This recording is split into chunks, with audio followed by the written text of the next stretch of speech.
was filled with his praises.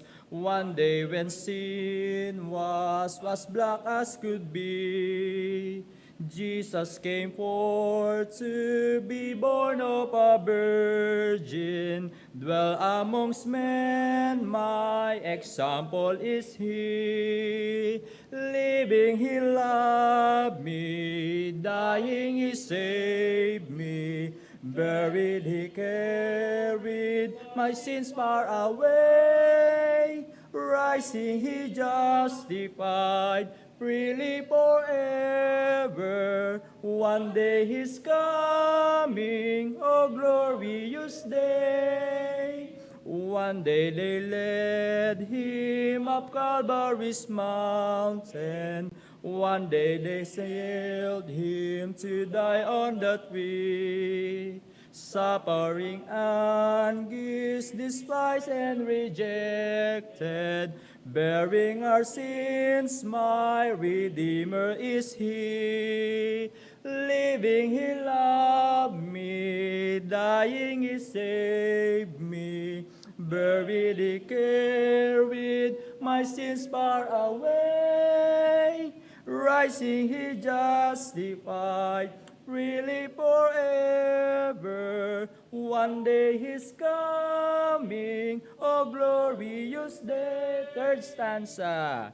One day they left him alone in the garden. One day he rested from suffering free. Sinking down o'er his stomach, his cradle, hope of the hopeless, my Savior.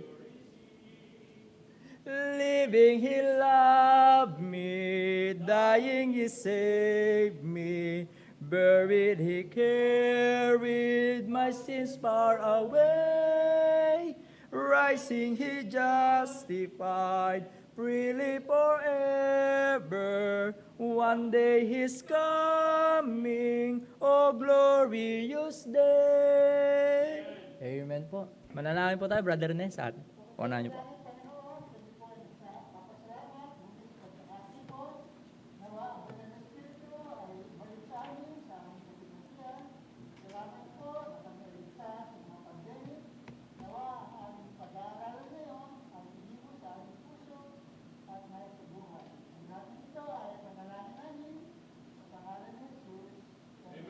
Amen. Sige po, maaari po kayo makaupo. Awit pa po tayo ng isang awitin.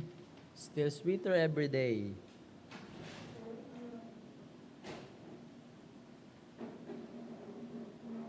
Awitin po natin ang akapela lang po. 1 to 3 verse stanza lang po ito. To Jesus every day I find my heart is closer than ready. On the first verse now, ready, sing. To Jesus every day I find my heart is closer drawn. He's fairer than the glory of the golden purple dawn. He's all my fancy pictures and his fairest and some more. Each day he grows sweeter than he was the day before. The half cannot be fancied beside the golden shore. Oh, there his beat is sweeter than he ever was before. His glory broke upon me when I saw him from afar. He's fairer than the lily, brighter than the morning stars. He fills and satisfies my longing spirit o'er and o'er. Each day he grows sweeter than he was the day before. The half cannot be fancied beside the golden shore. Oh, there he still be sweeter than he ever was before. Last stanza. My heart is sometimes heavy, but he comes with sweet relief. He folds me to his bosom when I droop with brightening grip. I love the Christ who's all in all, my burden is. Each day he grows sweeter than he was the day before. The half cannot be fancied beside the golden shore. Oh, there He'll be sweeter than He ever was before. Amen po. Tapos susunod. Okay, magandang gabi po, no? Well, salamat, nagkita-kita tayo. Magandang hapon pala, no? At sa hapong ito, akin pong i-announce, please do come this coming Sunday for our Lord's Table. Yan. Yung banal na hapunan natin, meron, no? Sa linggo ng hapon, nagagawin din dito sa church. Kaya inanyayahan ko kayo, maging bahagi kayo ng banal na hapunan na yan. And also, sama natin sa panalangin yung mga kapatiran, their health, their family, and loved ones. Ipanalangin din natin yung isang pastor nating kaibigan, si Pastor James Montenegro. Sama niya sa panalangin, huwag natin kalilimutan. At kanina po, nagkaroon ng reporting ng ating tawag rito, ating financial statement ng church, which is good. Mabuting malaman ng mga miyembro yung ating kalalagayang pinansyal, at least sa ganung paraan, ang mga miyembro natin, aware sila kung paano natin ginagastos ng maayos yung ating pananalapi na pinagkatiwala sa atin ng Diyos. Okay? So if you want the details of that report, please go to Sister Ann and he will give you that, no? Para at least aware kayo. And panalangin natin yung mga kapatid nating wala. Sister Erin, si Abigail, si Becca. Actually, meron silang sipon at ubo, yung pangkaraniwang sakit kapag yung taglamig. At ako yung umaasa na pag-ingatan nyo rin ang sarili ninyo. No? Uminom kayo ng proper food supplement na pwedeng makatulong, makapagpalakas ng inyong katawan. And the same time, well, kapag may nararamdaman na kayong hindi maganda sa katawan nyo, hingi tayo ng karunungan sa Diyos. Ano bang kinakailangan kong inuming gamot or kainin. Katulad nung usually pag ako natutuyuan ng lalamunan at parang hindi ako makahinga, ang gumigising ako sa gabi, kumukuha ako ng honey calamansi. No? Pag ako'y nakainom na nun, siguro within 10 minutes, tulog na naman ako. Kumbaga, maluwang na naman yung pakiramdam ko sa aking dibdib. No? Natural, ika nga. Pero since our body is a fallen body, it is a sinful body, magdi-deteriorate talaga yan. Pero mas maganda kahit paano, sa katawang meron tayo ngayon, ingatan natin.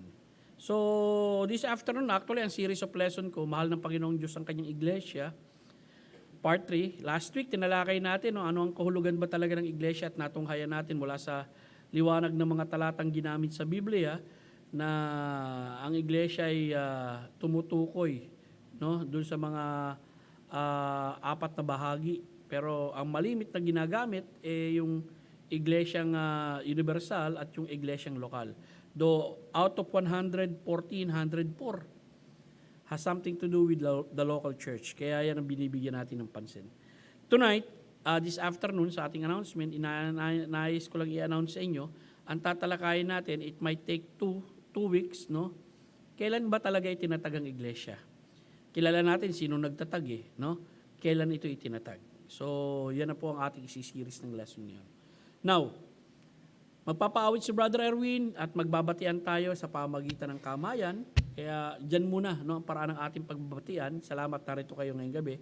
And then after that, Brother Rene will read a beautiful passage in 1 Corinthians chapter 12 na ating bibigyan pansin no, sa mga darating na mga araw.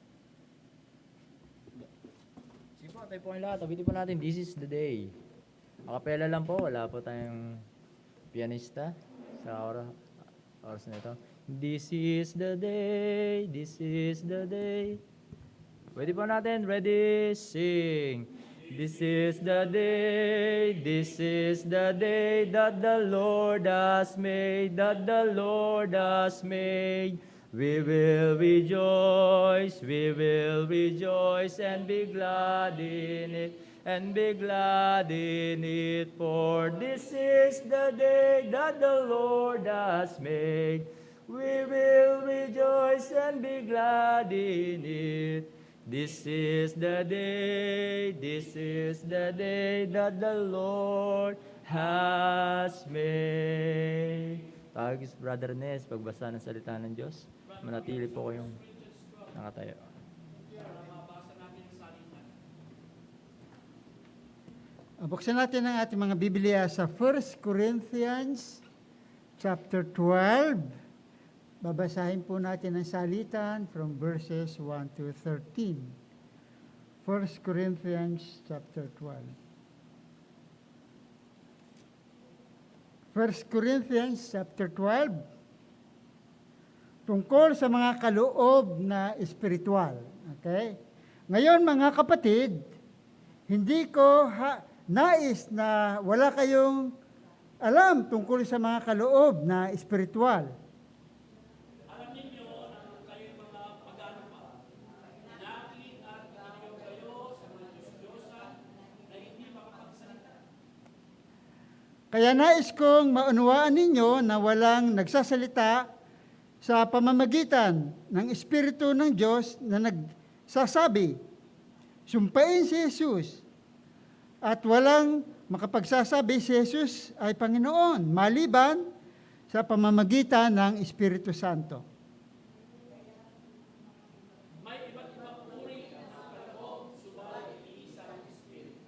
At may iba't ibang uri ng paglilingkod, subalit iisang Panginoon.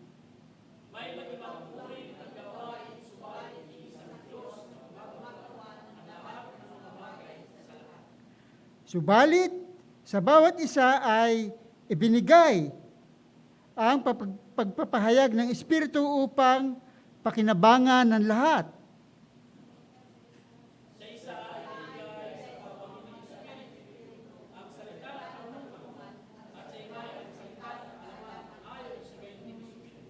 Sa iba'y pananampalataya, sa pamamagitan ng gayunding Espiritu, at sa iba'y mga kaloob ng pagpapagaling sa pamamagitan ng isang Espiritu.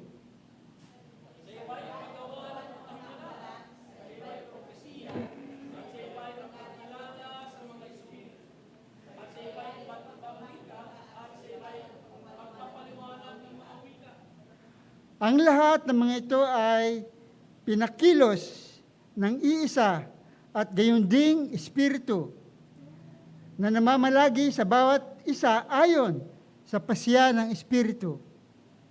Sapagkat kung paano ang katawan ay isa at marami ang bahagi, at ang lahat ay bahagi ng katawan, bagamat marami ay isang katawan, gayon din si Kristo.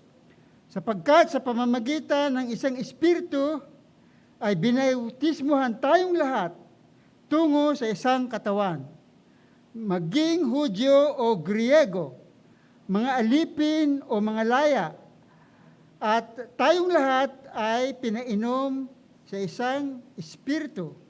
God bless the reading of the word. Tayo po'y manalangin. Salamat, Panginoon Diyos, Ama naming nasa langit, Ikaw na nagsugo ng iyong anak na si Jesus upang aming maging tagapagligtas at kami bahagi ng kanyang katawan. Salamat sa pagkakaloob mo sa amin ng banal na Espiritu at maging ng mga kaloob na ito na ginagamit namin upang mapatatag ang iyong iglesia. Sa aming pag-aaral ngayon patungkol sa mahal ni Kristo ang iglesia at dapat kami rin. Tulungan mo na ang iyong mga anak na narito maunawaan nila ang simpleng mensaheng nais kong maipaabot sa kanila. Mga katotohanan, Panginoon, na nahayag na sa iyong salita na dapat maintindihan at maunawaan ng iyong mga anak. Patnubayan mo kami sa mga katotohanan ito, O Diyos, na aming aaralin sa ngalan ni Jesus. Amen. Magandang hapon po sa inyong lahat. At sa hapon pong ito, ang aking pong mensahe ay nandun po tayo ng series, no? We are in the series of lesson na mahal ni Kristo ang kanyang iglesia, dapat tayo rin. At sa ating mga sumusubaybay na mga kapatiran sa mga kanilang mga tahanan, ay, ayan, okay. Ayusin ko lang po ito para at least, yan. Yung pong masundan ng gusto, no? Okay. Mahal ng Panginoong Jesucristo at ang iglesia at dapat tayo rin. Part 3 po, no? Ito po yung simula ng ating introduction.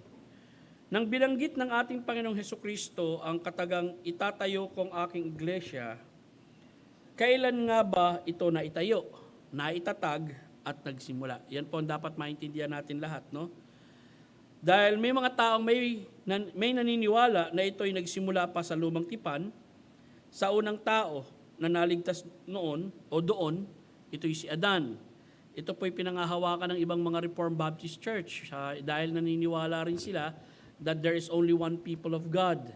So, kung one people of God, sa lumang tipan pa lang, may people of God na, at sa lumang tipan pa lang, may naligtas na, at itong naligtas nito, bahagi na ito ng katawan ng ating Panginoong Kristo. So, simula ito kay Adan, no? Pangalawa, mayroon namang nagsasabing ito nga ay sa lumang tipan, nagsimula, pero sa Israel, base sa maling unawa sa Gawa 7:38, yung binasa natin last week, at ito ay bumagsak nang dumating ang Panginoong Hesukristo, yung bumagsak, itatayo niya. No? Kung yung matatandaan, no, yung tinatawag na iglesia sa ilang, na binanggit sa Gawa 7:38, na ang iba nag-aakala na yung iglesia sa ilang, ito yung iglesia rin ni Kristo na itinayo. At ang pagkakaunawa nila ito, itong iglesia sa ilang, binubuo ito ng mga Hudyo, at yung mga Hudyo, nagkawatak-watak, nagkaroon sila ng problema, di ba, hinatulan sila ng Diyos. Tapos nung dumating si Kristo, sinabi ni Kristo, itatayo ko ang aking iglesia. Naging particular sila doon dahil ang ginamit nilang word, itatayo, ibig sabihin, dati nang bumagsak, itatayo na lang. Kumbaga, yung upuan na yan, bumagsak. Kuya Rene, pakitayo nga, itatayo mo yung upuan. Yan. So, imbis na gamitin yung word na magtatayo, actually yung pagkakagamit nito sa Greek, magtatayo. Hindi pa naitayo noon, bago pa lang na isang bagay na itatayo. Kaya lang, ginamit nila yung word na itatayo para sabihin na bumagsak ito noon, pero itatayo ngayon. Actually, ito ang pinaniniwalaan ng grupo na yan, Lusuriano, no? Sa kung kailan nagsimula ang iglesia. Yan ang tinitindigan nilang paniniwala. Base nga yan sa maling pagkaunawa ron sa asembleya dun sa ilang na tinatawag. And then dun sa ikatlo namang paniniwala, andyan yung paniniwala na ang iba, nung ang Panginoong Hesukristo ay narito pa sa lupa at di pa napapako sa krus at namamatay, itinayo niya ang iglesia kasama ang mga apostoles niya. Ito ay local lamang at walang universal, spiritual na iglesia. So ang tawag diyan, during the earthly ministry of our Lord Jesus Christ, na naitayo yung iglesia. Actually, isa to sa pinaniniwalaan at ito yung tinitindigan ng mga Bible buff na naniniwala sila na local church lamang at ang paniniwala nila during the early ministry of our Lord Jesus Christ. The problem with that, mamaya papaliwanag ko kung bakit hindi during the earthly ministry of the Lord Jesus Christ na itayo yung iglesia. At kayo rin na makakasagot base sa mga ebidensya ng Biblia, no? Ang mga nakausap ko noon, ang argumento pa sa akin, kompleto na nga sila noon . May banal na hapunan na sila. Yung ordinansa daw, meron silang treasurer, si Judas. O di sige, sabi ko, kung para maging biblical tayo, dapat yung treasurer natin unsaved. No, in the same time, treasurer natin magnanakaw. Gusto nyo pala maging biblical . Kaya, base minsan doon sa mga garong kababaw na argumento, meron church na raw nung kapanahunan ng ating Panginoong Kristo na lumakad siya rito sa lupa. Ikaapat, ang iba naman ay nung panahon ng Pentecostes na dumating ang banal na Espiritu upang pananahanan ang mga mananampalataya. At mahaba po ang explanation dito para ma-appreciate nyo yung kahulugan na yan. Panglima, sa iba, nung sa Gawa Kapitulo 13, kapag pinag-aralan nyo yung Gawa Kapitulo 13, ito yung panahon na sinugo na si Apostol Pablo kung saan ang iglesia, base sa mga talatang yun, ay may mga pastor na, diakono at mga misyonaryo. At ang sulat lamang ni Apostol Pablo, ang tinatanggap na sulat para sa mga Kristiyano sa ating kapanahunan na bahagi ng iglesia. Ito naman yung mga paniniwala ng hyper-dispensationalists, no? They do not read letters of Peter or some of the gospel. They only read the writings of Paul because those writings are for the church, no? At yung ibang writings, sulat ni James, ni Peter, hindi sa church yun. Well, tignan natin kung ano nga ba ang kasagutan natin dito. So nakikita nyo, no, sa iba-ibang pangkating pananampalataya at maging sa hanay ng mga Baptist, nagkakaiba-iba pa doon sa katanungan na kailan ba itinatag ang Iglesia ni Kristo. Kaya nung sinabi ni Kristo, I will build my church and the gates of hell shall not prevail against it, kailan nga ba talaga ito natatag? Ngayon, mula sa liwanag ng salita ng Diyos, titignan natin yung mga ebidensya na kahit alugin mo, talagang hindi mayayanig. No? Tignan natin dito. Unang-una, kailan nga ba ito natayo? Yung first point natin, sang-ayon sa Efeso 3:1 hanggang 6, ito ay hiwaga sa ibang kapanahunan. Ibig sabihin, yung institusyon ng iglesia na itinatag ng ating Panginoong Kristo, pag sinabi pong hiwaga, mystery. At kapag sinabi pong mystery, hindi po nangangahulugan mysterious or something spooky o nakakatakot. No? Kapag sinabi pong hiwaga, isang bagay na nakatago ng lumang tipan na hindi inireveal, ngunit sa ating kapanahunan, sa panahon ng Kristyanismo, inireveal sa atin. Yun po ang ibig sabihin ng hiwaga sa Biblia. Kapag ginagamit ni Apostol Pablo, I show you mystery, or ito ay isang hiwaga. So yun po ang kahulugan ng hiwaga, something unveiled, something, tawag rito, secret in the Old Testament, hindi ipinahayag, ngunit pagdating ng New Testament, inireveal, ipinakita niya. Well, dito sa Biblia, base sa ebidensya ng Efeso 3:1 hanggang 6, ito ay hiwaga sa ibang kapanahunan. Ibig sabihin ng iglesia, nung ibang kapanahunan, sakop ang lumang tipan, maging nung kapanahunan ni Kristo, nung nandito pa siya sa lupa, ito ay hiwaga. Ito ay isang bagay na hindi pa nahayag. Verse 1, dahil dito, sabi ni Pablo, akong si Pablo ay bilanggo ni Kristo Jesus para sa inyong mga hintil. Tunay na narinig ninyo na ibinigay sa akin ang pangangasiwa sa biyaya ng Diyos para sa inyo. So, si Apostol Pablo ay pinagkalooban ng stewardship ng grace of God. At itong stewardship nito, may kinalaman nito ron sa teaching niya at siya ang revelator, tagapagpaliwanag at tagapahayag nung hiwaga sa lumang tipan sa mga Gentile. Tandaan nyo Paul is an apostle to the Gentile. Though ang kanyang policy to the Jew first and also to the Greek. Kaya nga kapag pumupunta si Apostol Pablo sa iba-ibang mga lugar, pumupunta muna siya sa sinagog, mangangaral siya ng ebanghelyo doon, pero si Apostol Pablo, lagi niyang sinasabi, ako ay apostoles na isinugo ng Diyos sa mga hintil. Kaya marami siyang sinumulahan ng mga mission churches sa mga Gentile places, no? Mga Gentile na mga region, na kung saan, kapag binasa nyo nga, yung New Testament, sa mga letters ni Paul sa mga churches, makikita nyo, ang binubuo ng membership doon, majority mga Gentile, maaring nasa minority na lang ang mga Hudyo sa mga churches na yon. Okay? Pag pinag-aralan nyo kasi ang church history, mga minamahal, ang makikita natin sa church history, well, naging mayabong ang iglesia nang nangalat ang mga apostoles ng ating Panginoong Kristo at kinilala. Kaya lang habang lumaon ng lumaon, yung mga churches na binubuo ng mga Hudyo, okay, nangonti iyon. At higit na dumami ang mga churches ng mga Gentile churches na nire-recognize din naman ng mga Gentile na ang pinanggalingan nila ay sa Jerusalem. Kaya nga yung nagkaroon ng problema sa Jerusalem, si Apostol Pablo, nirally niya yung kanyang mga churches na nasimulan upang tulungan yung mga mananampalataya sa Jerusalem. No, dahil sila ang nakapag-minister sa maraming Gentile churches in a spiritual way, dahil nga si Kristo ay Hudyo, ang pinanggalingan ng salita ng Diyos ay mga Hudyo ang sumulat, ang unang iglesia ay sa Church of Jerusalem na binubuo ng mga Hudyo, at ang nagpakalat ng ebanghelyo sa mga tao ay mga Hudyo. Now, tuloy po tayo. Verse 3. Sumulat ako sa inyo ng maikling sulat noon na nagsasaad na sa pamamagitan ng paghahayag, ipinapaalam niya sa akin ang hiwaga. So, ipinaalam ng Diyos kay Apostol Pablo ang hiwaga. Sa inyong pagbasa nito ay maunawaan ninyo ang aking kaalaman sa hiwaga ni Kristo.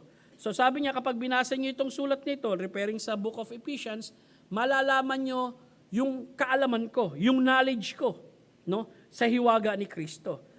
kapag pinag-aralan natin ang Biblia, di ba? Sabi nga nila, kapag walang sulat si Apostol Pablo, walang doctrine ng church.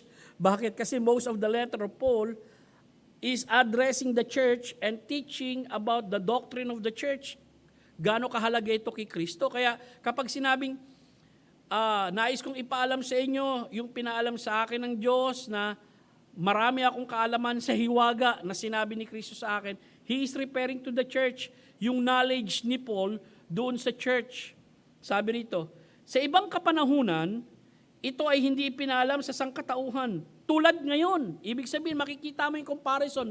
Noon, itong hiwaga na ito, hindi ipinalam ng Diyos. Hindi tulad ngayon. Ngayon, panahon ng iglesia, ipinapaalam ito ng Diyos sa atin. Si Apostol Pablo, context-wise, ang kausap niya mga Gentile. Bakit? Involved kasi dito ang Gentile Ito ngayon ang inihahayag sa mga banal niyang apostol at sa mga propeta sa pamamagitan ng Espiritu. Ito yung ngayon, ito yung hiwaga. Ito ay upang sa pamamagitan ng Ebanghelyo, ang mga Hintil ay magiging kasamang tagapagmana at kaisang katawan at kasamang kabahagi sa kanyang pangako na nakay Kristo. Ibig sabihin ganito po, no? Sa pamamagitan ng Ebanghelyo ni Kristo, yung mga Gentile na katulad nyo at katulad ko ay magiging bahagi ng pagpapala ng ating Panginoong Hesus. No? Sa mga anak niya. Well, of course, alam natin, when we study the Old Testament, at kapag pinag-aralan natin ang blessing ng mga Jews, makikita mo sa Romans chapter 9 yan. Pero ngayon, ang Gentiles ay kabahagi na rin nung tinatawag nating kabahagi na rin ng pagpapalang yon. The father of what you call this? The father of the Jewish people are who? Abraham. Tama po ba? Tayo ba bilang mga Gentiles, anak ni Abraham? Yes or no? Yes, anak tayo ni Abraham sa pamamagitan ng pananampalataya. Biologically, hindi tayo mga Hudyo. Pero pagdating spiritually, Jews and Gentiles na merong pananampalataya katulad ni pananampalataya ni Abraham, kinikilala ng Biblia bilang mga anak ni Abraham. Ano itong misteryong ito na sa sinabi sa verse 6? Verse 6 na tayo. Hindi niyo ba ako nasusundan? Ayan. Ito ay upang sa pamamagitan ng Ebanghelyo, ang mga Hentil ay magiging kasamang tagapagmana at kaisang katawan at kasamang kabahagi sa kanyang pangako na nakay Kristo Jesus. Ito po, next slide. Ang mananampalatayang Hudyo at ang mananampalatayang Hintil sa panahong Kristiyano ay nasa isang katawan. Ito ay ang kanyang iglesia na binubuo ng mga tunay na ligtas. Yan po yung misteryo. Na sa unang panahon, nung lumang tipan, wala pong ganyang setup. Kasi ng lumang tipan, sino ang tao ng Diyos? As a nation, collectively, the Jewish people. Kiniklaim nga nila lagi yan, di ba? Maging anong kapanahunan ng ating Panginoong Jesucristo ama namin si Abraham. Sino nagsasabi nito? Yung mga Pariseo na kumukontra Kristo at sabi nga ni Kristo, kung ama niyo si Abraham, mamahalin niyo ako. Di ba? At kung kinikilala niyo si Moses, mamahalin niyo ako dahil nagsasalita sila patungkol sa akin. Bakit ganun na lamang ang claim ng mga Hudyo? Dahil alam nila, they came biologically to Abraham. Pero tayong mga Gentile, wala naman tayong ganung blessing In what way may blessing din tayo katulad ng blessing ng mga Hudyo? Kasi nakasulat yan sa Genesis chapter 12, na sa pamamagitan ni Abraham, ang lahat ng pamilya sa mundo ay pagpapalain. In what way na pagpala tayo sa pamamagitan ng Abraham? Abay, si Jesus Christ galing sa lahi ni Abraham sino ba si Jesus Christ sa atin? Siya ang ating Panginoon at tagapagligtas na nagligtas sa atin. So therefore, napagpala tayo ni Abraham sapagkat ang tagapagligtas natin ay isang Hudyo na galing sa lipi ni Abraham. Pero itong hiwagang ito na inireveal sa atin sa bagong tipan, ang isang tunay na ligtas na Hudyo at isang tunay na ligtas na tumanggap kay Kristo, na mananampalataya, na tumanggap kay Kristo bilang tagapagligtas, bahagi tayo ng katawan ni Kristo. And that is the composition of the early church during that time nung nangalat sila. Pansinin nyo doon sa Church of Antioch. Sa Church of Antioch, sino-sino ba yung mga nandun? Si Apostol Pablo nandun, si Silas nandun, mga Hudyo yun Sino pa yung ibang mga kasama niya? Eh yung iba nga ron, Africa, Niger eh. Di ba? Yung iba dun, mga Griego. So ibig sabihin, nasa isang katawan, Jews and Gentile in one body, pero itong one body na ito, binubuo lamang ito ng mga tunay na ligtas. That is the mystery that is being revealed to us today, pero nung unang kapanahunan, hindi ito inireveal. Therefore, sinasagot nito yung katanungan na ang iglesia hindi po nagsimula sa lumang tipan. Dahil sa lumang tipan, nung unang panahon, hindi po inireveal yung hiwaga na ito, na ang Jews and Gentile ay nasa isang katawan. So nasagot nito yung unang tanong. Tuloy po tayo. Itutuloy ko lamang yung passage, no? Kasi napakaganda nito.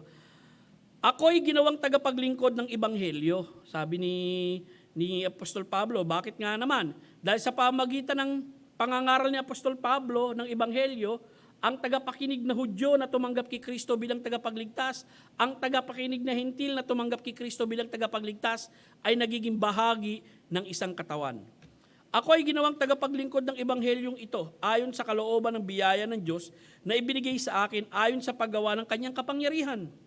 Ako na higit na mababa kaysa pinakamababa sa lahat na mga banal ay pinagkalooban ng biyayang ito upang ipangaral ko sa mga hintil ang Ebanghelyo. Pansinin nyo binigyan ng emphasis ni Apostol Pablo yung mga Gentile. Bakit? Kasi nga apostle to the Gentile siya. Bakit? Kasi yung hiwaga, inireveal din sa kanya na kahit ang mga Gentile mapapabilang na sa katawan ng Diyos o sa katawan ni Kristo na kung saan matatawag na silang mga anak ng Diyos, na kung saan yung pagiging anak ng Diyos at yung pagiging mga mananampalataya ng Diyos, ikinakabit lang to sa mga Hudyo sa lumang tipan.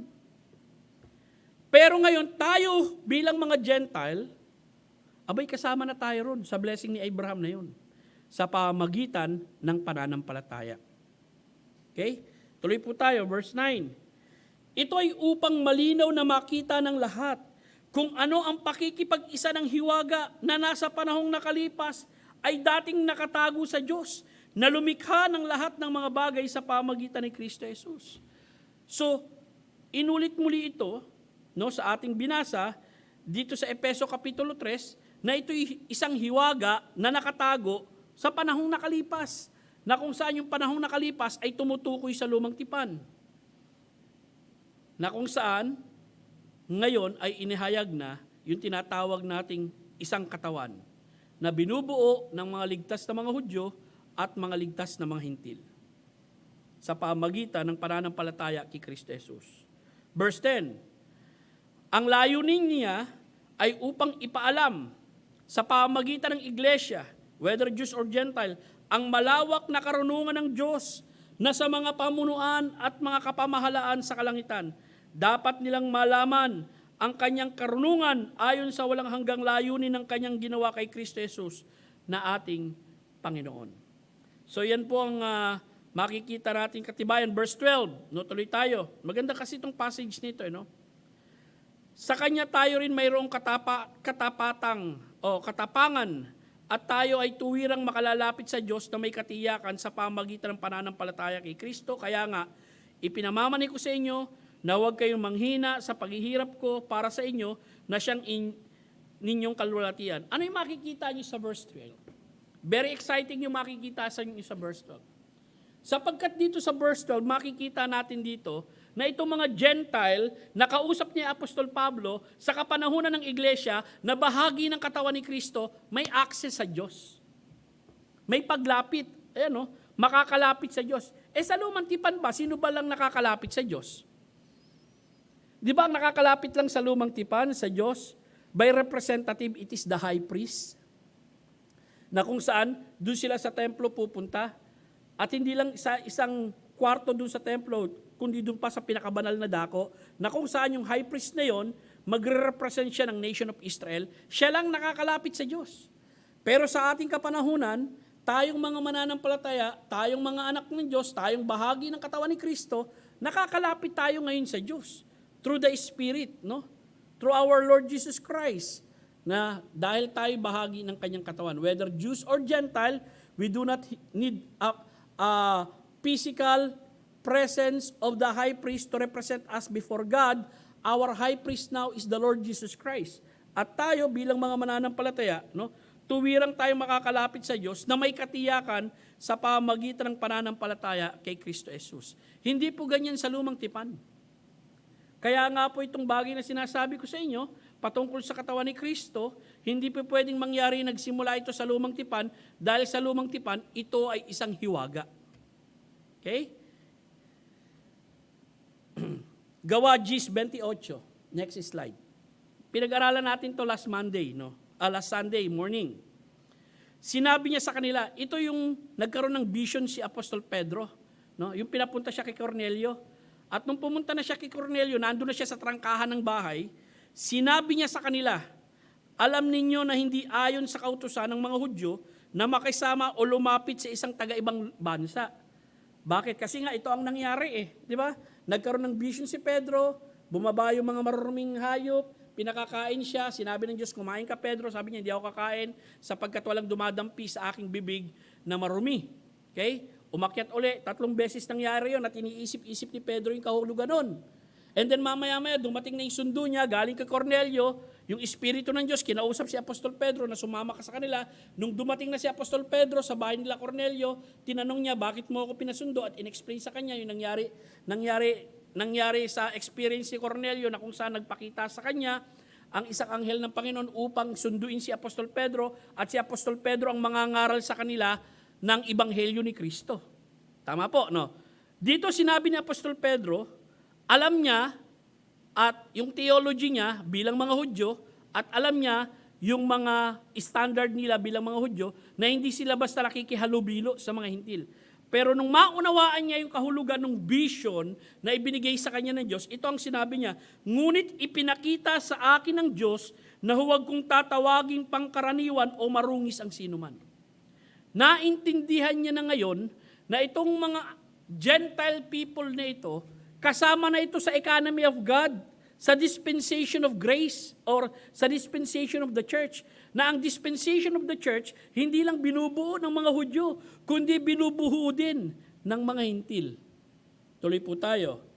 Inulit niya lang yung kwento niya sa verse chapter 11, 17 to 18. Kung binigyan sila ng Diyos ng ganong ding kaloob sa atin na sumampalataya sa Panginoong Hesus, sino ba ako na makakasalungat sa Diyos? Verse 18. Nang marinig nila ang mga bagay nito, tumahimik sila, pinuri nila ang Diyos na sinasabi, kung gayon, binigyan din naman ng Diyos ang mga hintil ng pagsisisi patungo sa buhay. Bakit? Kasi ang eksena nga ron sa chapter 10, si Apostol Pedro, nagpunta sa bahay ni Cornelio, nangaral ng salita ng Diyos at may mga naligtas. Abay, nagalit yung mga Hudyo ng taga-Jerusalem, hindi po ito yung mga alagad ni Kristo na apostola, kundi yung mga Hudyong Pariseyo na maaring miyembro ng church na nakakilala rin kay Kristo bilang tagapagligtas at nais nila ang mga hentil ay maging bahagi ng iglesia pero kinakailangan sumunod muna sila sa mga utos ni Moses. Ngayon nagpaliwanag si Apostol Pedro sapagkat hiningiin siya ng paliwanag bakit siya nakahilubilo sa mga taong ito. Hanggang sa bandang huli ipinaliwanag niya, alam niyo ba yung experience na nakita ko sa mga Gentile na ito nung nangaral ako ng Ebanghelyo ni Kristo sa kanila at nanalig sila kay Kristo bilang tagapagligtas. Katulad rin yan ng karanasan na naranasan natin ng Pentecost nang bumaba sa atin ang Espiritu ng Diyos. Therefore, yung biblical experience ng mga Gentile at yung biblical experience ng mga Jews, pareho lang nung sila'y nakakilala kay Kristo bilang tagapagligtas. Ngayon, ang sabi ni Apostol Pedro, paano ko naman ahadlangan tong gawa ng Diyos na ito? At anong makikita natin dyan? In-acknowledge nilang nila bandang huli. Bakit? Dahil sinabi nila, kung gayon, binigyan din naman ng Diyos ang mga hintil ng pagsisisi patungo sa buhay. Therefore, makikita natin mga kapatid, doon sa economy or sa dispensation ng tinatawag nating church age, hindi lamang po mga Hudyo ang binubuo ng iglesia, kundi mga hentil din na nanalig kay Kristo bilang tagapagligtas at nakaranas ng pagsisisi patungo sa buhay. Now, tingnan natin yung pagpapagal ni Apostol Pablo. Bakit ganito na lamang ang pagpapagal niya? Colossus, context again, mga Gentile ang kausap niya rito. Sabi ni Apostol Pablo, ako ngayon ay nagagalak sa aking mga paghihirap, alang-alang sa inyo. Nakakaranas ba sa paghihirap si Apostol Pablo? Alang-alang sa mga taga-Colossus? Yes. Asan ba si Apostol Pablo ng oras na ito? Nakakulong. Colossus, Filipos, at saka sulat niya sa kay Pilimon. Nakakulong po si Apostol Pablo. Ang tawag po natin dyan, prison epistle. Pinupunuan ko sa aking katawan ang mga kakulangan ng mga paghihirap ni Kristo para sa kapakanan ng kanyang katawan, ang iglesia. Anong ibig sabihin nito? Kulang ba yung ginawa ng paghihirap ni Kristo sa krus ng Kalbaryo? Hindi po, sapat. Kaya lang, no, yung mga nagpi-persecute sa iglesia, hindi nila nagpi-persecute, gustong mag-persecute kay Kristo at manakit kay Kristo, hindi na nila mahahabol si Kristo. Bakit? Nasaan na si Kristo nung time na to? Nasa Ama, nasa kanan ng Ama doon sa langit. Sino na lang yung pwede lang i-persecute? Yung katawan ni Kristo. Sino yun? Yung iglesia. At si Apostol Pablo, siya yung sumasalo nung mga dapat sakit na aabuti ni Kristo sa mga tao kapag pinipersecute siya. Bakit? Kasi bahagi siya ng katawan. At siya ang mangangaral ng Ebanghelyo. Tuloy po tayo. Dahil dito, naging tagapaglingkod ako ayon sa pangangasiwa na mula sa Diyos na ibinigay sa akin para sa inyong kapakinabangan upang ganapin ko ang salita ng Diyos. No? Ito, tumutukoy sa iglesia.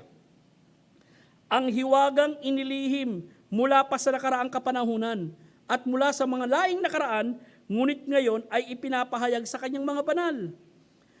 Sa kanila ay ipinasya ng Diyos na ipakilala ang kayamanan ng kalwalatian ng hiwagang ito sa mga hentil. Ito ay si Kristo na sumasa inyo, ang pag-asa ng kalulatian. Ano ito mga kapatid? Again, sinabi ni Apostol Pablo, alam niyo ito ang hiwaga na nung unang mga kapanahunan sa lumang tipan, hindi in-reveal. Bakit? Kasi ang makikita mo sa lumang tipan, ang chosen people, ang nakasalo ng katakot-takot na mga pribileyo mula sa Diyos, hindi Gentile, kundi mga Hudyo. Pero dito ang makikita natin na binibigyan pansin ni Apostol Pablo, no? Yung Gentile church, na kung saan itong mga Gentile church nito, kabahagi ito ng kalulatian ng Diyos balang araw. At ang sabi niya rito, no, sa kanila'y ipinasya ng Diyos na ipakilala ang kayamanan ng kalulatian ng hiwagang ito. Kanino ipinasya ng Diyos yan? Sa mga Gentile.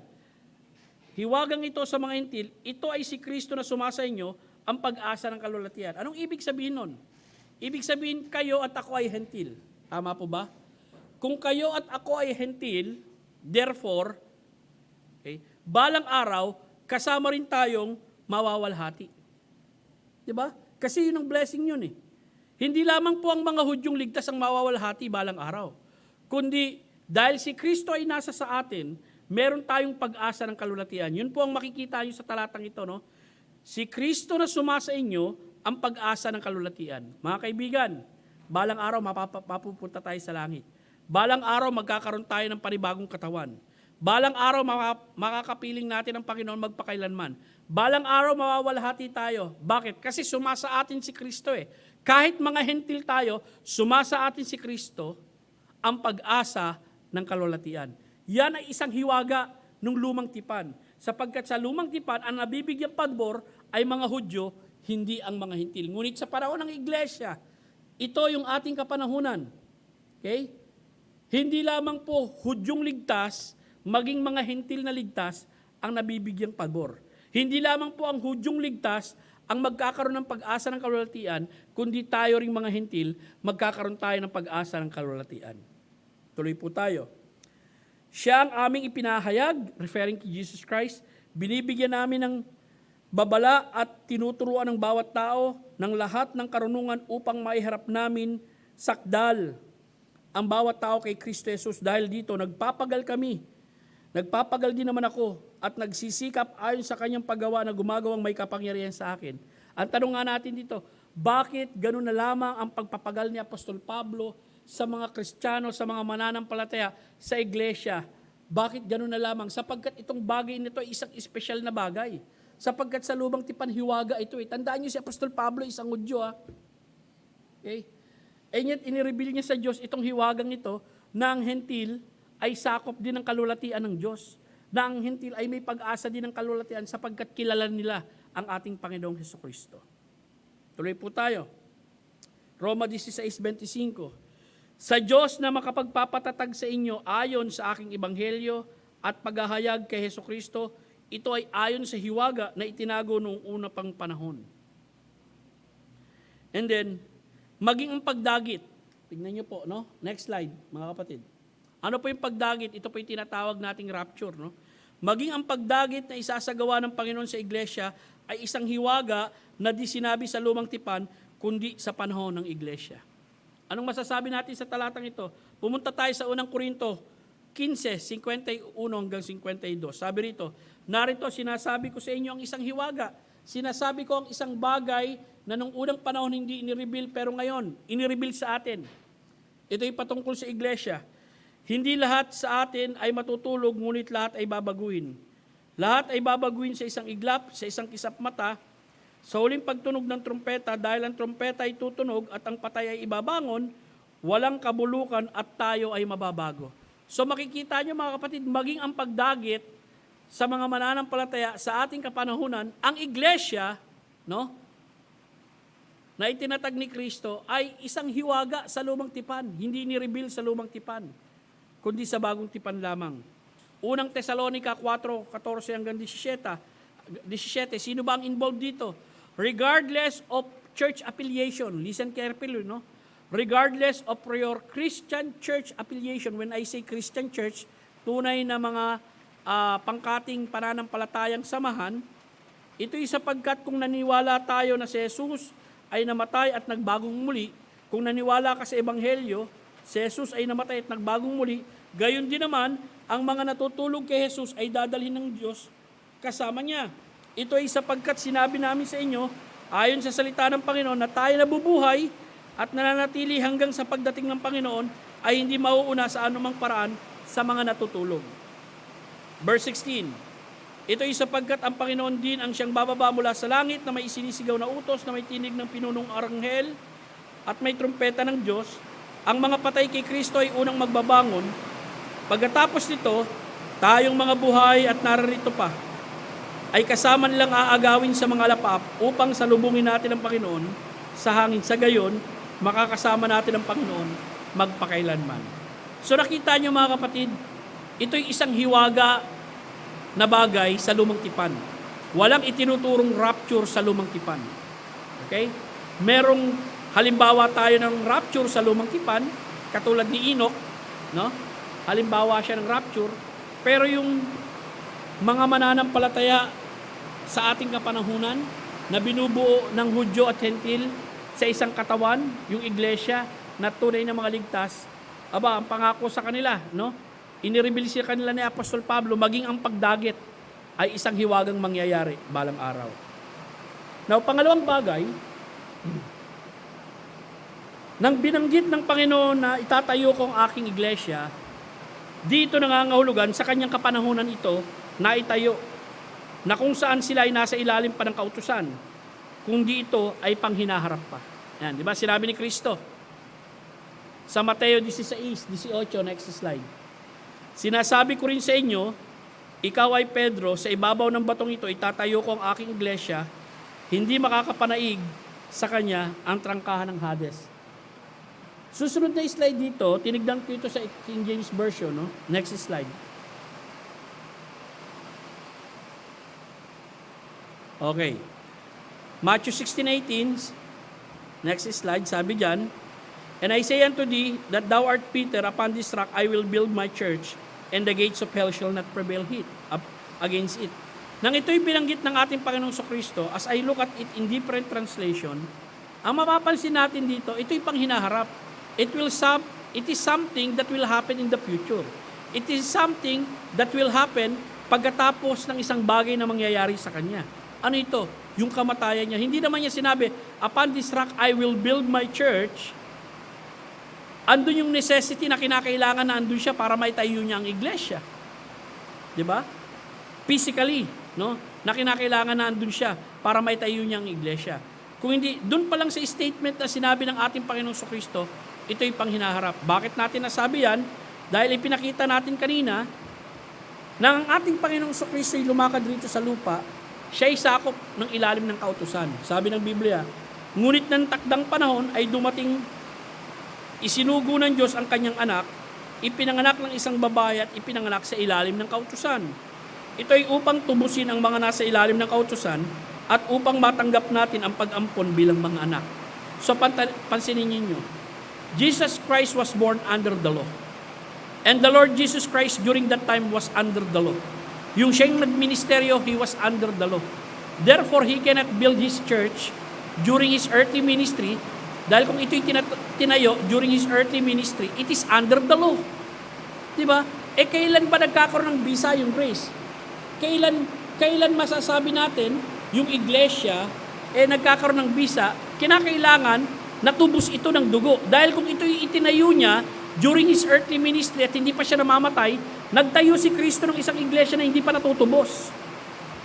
Nakuha ninyo? Ang iglesia ni Kristo sangayon sa Acts 20:28, purchased with His own blood. Paano niya mapapurchase ng His own blood? Hindi pa nga siya namamatay. Therefore, kung naitayo na ang iglesia ng kapanahunan na yon, it is under the law, it is a kind of church that has never been purchased by His own blood. Tuloy pa po tayo. Ina-acknowledge ng ating Panginoong Jesucristo yung kanyang pagiging under the law. Matthew 5:17, huwag ninyong isipin na parito ako upang sirayan ang kautusan o mga propeta, referring doon sa mga kasulatan sa lumang tipan. Naparito ako hindi upang sirain, kundi upang tuparin ang mga ito. So alam ni Kristo that during His time, they're under the Old Testament. No, under the law pa rin sila. Mateo 8 verse 4, sinabi ni Jesus sa kanya, ito yung pinagaling niya sa ketong. Tiyakin mong huwag sabihin ito kanino man, kundi lumakad ka at magpakita ka sa mga saserdote, maghain ka ng kaloob ayon sa iniutos ni Moses bilang patotoo sa kanila. Anong makikita natin dito? Actually, itong lalaking ito magaling na Diba? Anong masasabi natin? Pinagaling ng ating Panginoong Jesucristo ito sa ketong Makinis na ito. Pero bakit sinabi ni Kristo, pumunta ka muna ron sa sacerdote, pumunta ka ron sa priest, maghain ka sa sinasabi ng kautusan. Why the Lord Jesus Christ commanded this person who are being healed, no? Doon sa sakit niyang ketongin, na pumunta ng sacerdote at maghain doon sa ritual nila sa lumang tipan. If Jesus Christ do not acknowledge that He is under the law during that time. Pero bagamat under the law siya, He came to fulfill the law. No? Tuloy pa po tayo. Lucas 5:14. Katulad rin kanina, iniutos ni Jesus sa kanya, huwag mo itong sabihin sa kanino man, iniutos niyang yumao ka, ipakita mo ang iyong sarili sa sacerdote, maghandog ka para sa paglilinis mo. Maghain ka ayon sa iniutos ni Moses bilang patotoo. So sinusunod pa rin ng ating Panginoong Jesucristo at idinidikta niya ito doon sa mga taong pinapagaling niya. Okay? Maghain ka sang-ayon doon sa sinabi ni Moses. Pangalawang pagpapagaling niya rito sa Lucas 17, tignan natin. Umahon si Kristo patungo sa Jerusalem. Nangyari nang siya'y dumaan sa gitna ng Samaria, sa kanyang pagpasok sa isang nayon, sinalubong siya ng 10 lalaking may ketong. Ang mga ito ay nakatayo sa malayo. Nilakasan nila ang kanilang tinig at kanilang sinabi, Guro, kahabagan mo kami. Nakita sila ni Jesus, sinabi niya sa kanila, humayo kayo at magpakita kay sacerdote. At nangyari sa paghayo nila, sila ay malinis. Anong ibig sabihin nito? Again, ito yung pangalawang pagpapagaling ni Kristo. Doon sa may ketong. At ang makikita natin, pinagaling niya yung 10 ketongin, pero makikita natin doon, inutusan niyang pumunta uli sila sa sacerdote or dun sa priest upang magpakita na sila'y malinis na at maghain ng kaukulang ritual na sinasabi ng batas ni Moses.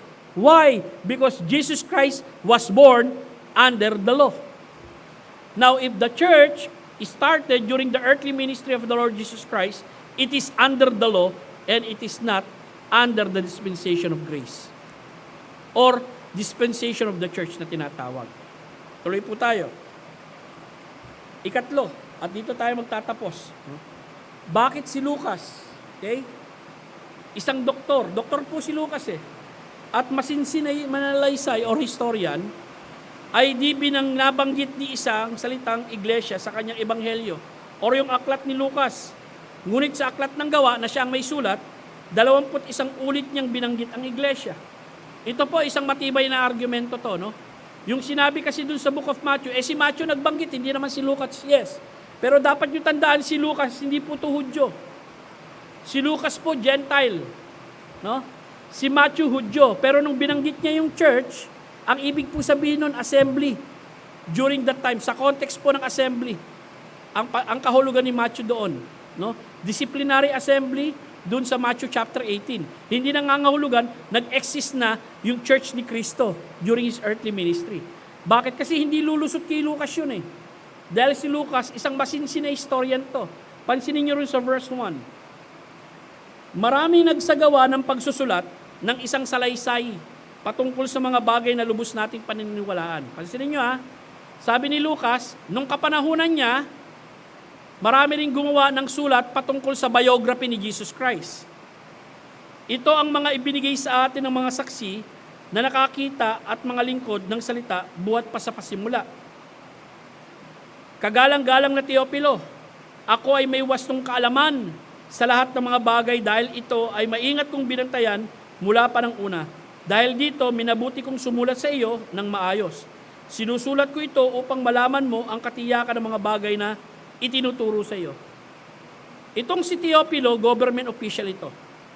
Itong si Teopilo, sinulatan ni Lucas. At ang kanyang sulat, yung Ebanghelyo ni Lucas. Ang haba, no?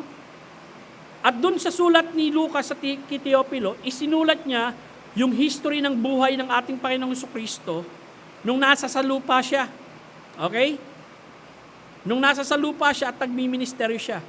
Naging masinsin to sapagkat nung kapanahunan ni Lucas, ginather niya ang lahat ng data na kinakailangan malaman niya patungkol kay Jesus Christ. Maaring nag-interview siya ng tao, kinausap niya yung mga taong buhay pa nung kapanahunan na yon na nakita at nakasalamuha si Kristo. Maging yung mga apostoles. Bakit? Kasi ito si Lucas, tauhan ito ni Apostol Pablo eh. Body-body ito ni Apostol Pablo. Kung tutuusin si Lucas, hindi siya kasama sa 12 orihinal na apostoles. Pero isa siya sa napagkatiwalaan ng ating Panginoong Diyos upang isulat ang biography ni Jesus Christ. Sa New Testament naman kasi, para kilalanin ka na isang lehitimong sumulat ng Biblia, kinakailangan naka-tie up ka, no?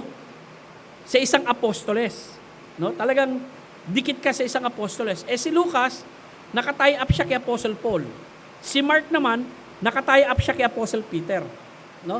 Kaya makikita natin, si Lucas, as far as we study here, nabigyan siya ng privilege upang isulat yung history ni Jesus Christ sa konteksto ng mga Gentile, ang readership kasi nito, mga Griego, at isinulat niya yung buhay ni Kristo, at ang ina-address niya, isang official, si Teopilo. And yet, wala siyang nabanggit, no? Kapag binasa mo yung Book of Luke, patungkol doon sa iglesyang itinatag niya noong unang siglo. Bakit walang nabanggit? Sapagkat hindi nga kasi itinatag yung iglesia nung kapanahunan na si Kristo yung lumakad rito sa lupa during His earthly ministry. Ngunit, nung si Yesu Kristo wala na rito sa lupa, na ando na sa kanan ng Ama sa langit, isinulat naman ni Lucas yung Book of Acts. Punta tayo sa Acts chapter 1. Ang pinagsulatan pa rin naman ni Lucas, si Teopilo uli. Isipin mo, 2 mahabang sulat ang binigay ni Lucas kay Teopilo, no? Ang palad nitong lalaking ito.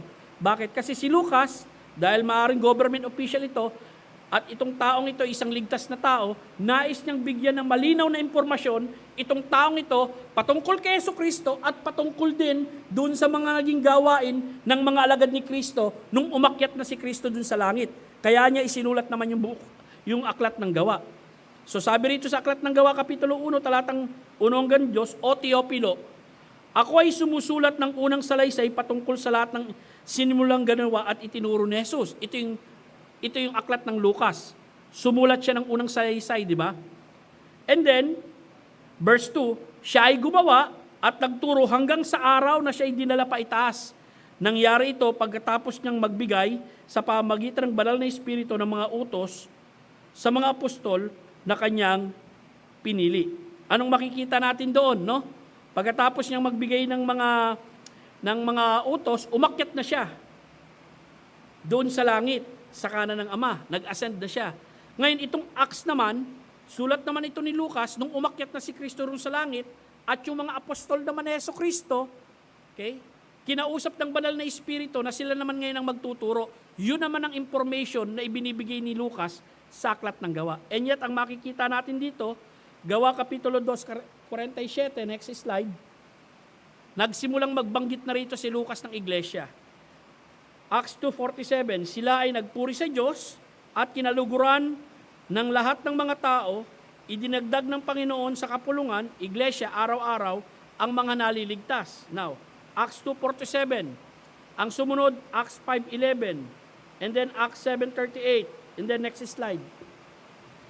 Itong mga talatang ito na nakikita nyo diyan, yan ang lahat ng talata na kung saan ginamit ni Lucas yung salitang eklesiya sa Aklat ng Gawa. 21 times. Okay? Bakit? Kasi naging masinsin si Lucas dyan eh. Meron ngang isang historian, no? In our modern history. Ang ginawa niya, gusto niyang patunayan kung tama yung mga isinulat ni Lucas na mga lugar doon sa Book of Acts. Kasi ang daming lugar na binanggit si Lucas doon eh. Alam niyo ang ginawa niya, sinundan niya yung mga lugar na yon. Pinuntahan niya. At lahat napatunayan niya na accurate, very accurate si Lucas doon sa mga impormasyon na sinabi niya sa Book of Acts. At ito ang naging dahilan ng kanyang kaligtasan. Napatunayan niya yung accuracy ng Book of Acts maging yung manunulat na si Lucas. Historian to, magaling na historian. At ang nakakalungkot dyan, no, makikita natin sa kasaysayan na maraming tao hindi nila naintindihan itong Acts eh. Pero dito makikita nyo yung very accurate and delicate, meticulous na ginawang information ni Lucas patungkol sa history. First, 100 years of the church, which is in the Book of Acts. Now, ang argumento nga natin, bakit gano'n na lang ka-meticulous si Lucas, pero pagdating sa Book of Luke, wala man lang siyang binanggit na iglesia. Okay? Wala man lang siyang na-mention doon na si Kristo yung nagtatag ng church. Kung mahalaga kay Kristo yung church, bakit hindi niya minention yung bagay na yon? And yet, in the Book of Acts, 21 times niyang minention ito. Yun ang isa sa makikita natin argumento na hindi during the earthly ministry of our Lord Jesus Christ that the church was started. 3 pa lamang po yung binigay ko. Meron po yata akong mga 8 argumento. At lahat po ng argumento na yan, it is supported ng Biblia. Yung una, nakita natin, balik tayo. Yung unang argumento natin, sang-ayon sa Efeso 3, 1-6, ang iglesia ay isang hiwaga sa ibang kapanahunan. No? Ito ay hiwaga sa ibang kapanahunan. Therefore, sinasagot nito yung katanungan at yung argumento na hindi maaring magsimula ang iglesia sa lumang tipan. Okay? Pangalawa, nang bilanggit ng Panginoon na itatayo kong aking iglesia, dito nangangahulugan sa kanyang kapanahunan ito na itayo, na kung saan sila ay nasa ilalim ng kautusan or dispensation of law, kundi ito'y panghinaharap. At yun naman po ang nakita natin. Nakita natin sa Biblia, sinabi ni Kristo o sinabi ni Apostol Pablo, Jesus Christ was born under the law to redeem them that under the law. Therefore, the church cannot be established during the earthly ministry of Jesus Christ dahil lalabas, it is under the law. At kung ito naman ay na-establish during the earthly of the Lord Jesus Christ, doon ka lang makakakita ng isang iglesyang hindi natubos ng dugo. Bakit? Para ma-recognize yung Acts chapter 20-28 na merong isang church na tinubos ng dugo, kinakailangan munang mamatay si Kristo para sa iglesia. Amen? At ang ikatlo, yun nga, bakit si Lucas na isang doktor at masinsin na mananalaysay ay di nabanggit ang isang beses ang salitang iglesia sa kanyang ebanghelyo o yung aklat ng Lucas, ngunit sa aklat ng Gawa, 21 ulit niyang binanggit ang iglesia. Meron pa po tayong mga argumentong susunod. Next week ko po ipakikita sa inyo yan, yung binasa ni Brother Rene. Napakagandang talata yon. Bibigyan diin po natin yan. Yung 1 Corinthians 12:13 na ang Espiritu ng Diyos ang siyang naglalagay sa atin sa katawan ni Kristo. Magandang hapon po sa inyo lahat at ganoon din sa ating mga tagapanood. Ang pinag-aaralan po natin, mahal ng Panginoong Jesucristo, ang iglesia at dapat tayo rin at ating pinag-aaralan ngayon, kailan nga ba talaga naitayo ang iglesia ni Kristo? No?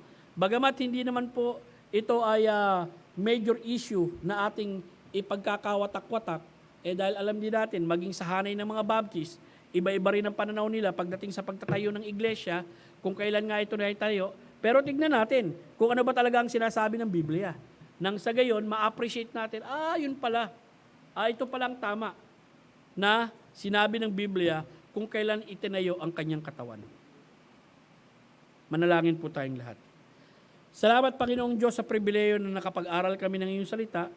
Salamat, Panginoon, sa iyong biyaya na kung saan ipinakita mo mula sa iyong salita ang mga katotohanan at ang mga katotohanan ito hindi magbabago, Panginoon, na ang dalangin ko mamulat at maunawaan ng iyong mga anak ang mga katotohanan ito. Next week, Lord, aking ipagpapatuloy ang napakagandang mensaheng ito na sana narito muli ang aking mga kapatid. At ganoon din, makasama ko lahat sila next week sa aming pagbabanal na hapunan. Patnubayan mo kami, Panginoon, sa aming pag-iwahiwalay at pahintuin mo ang ulan, O Diyos, para kami makauwing payapa. Salamat, narito ang mga kapatid sa oras nito, sa ngalan ni Kristo Jesus. Amen. Tawagin ko muna si Brother Rene. Rene, ikaw muna ang mga siwa sa ating pag-aabuluyan.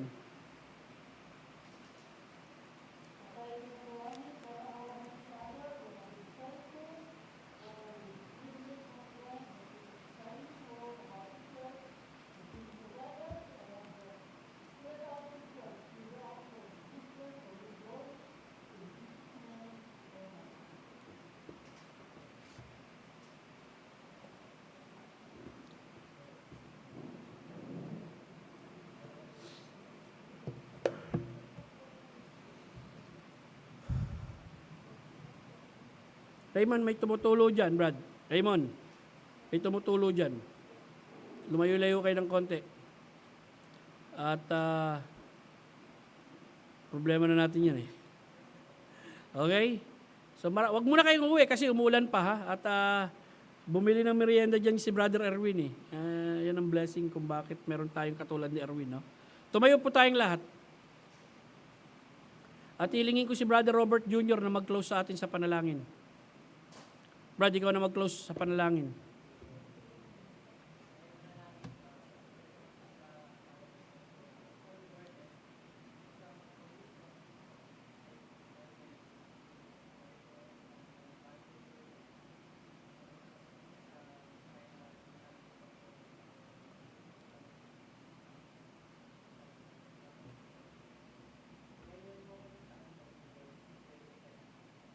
Amen. Okay. Huwag muna kayo umuwi at umuulan. Magkape muna kayo dyan.